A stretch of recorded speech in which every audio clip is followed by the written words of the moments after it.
You've personally been very outspoken on issues that today many would consider woke. LGBTQ, specifically transgenderism in the United States right now has become, a touch the stove issue.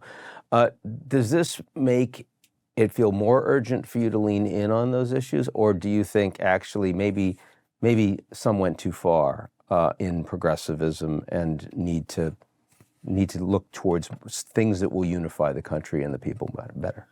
Well, it's like the parable of the Good Samaritan. When the guy's lying by the side of the road and has been beaten, we can either pass him by or help, right? And I think that LGBT people, and particularly transgender people, are really being treated like dirt these days in many parts of the world. And so we're called to help them. So I think the more that they are attacked, the more urgent it becomes for us to stand with them, right?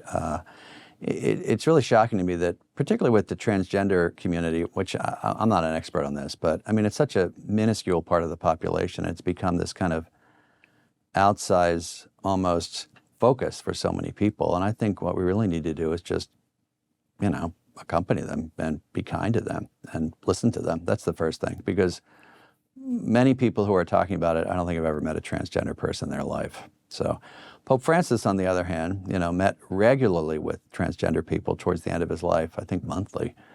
And he didn't change any doctrine on it, but he, met with them as human beings. This is part of human dignity, right? We treat people with dignity. If they're a migrant, if they're a refugee, if they're unborn, if they're an inmate, if they're on death row, if they're transgender. So it's all part of the treating people with dignity.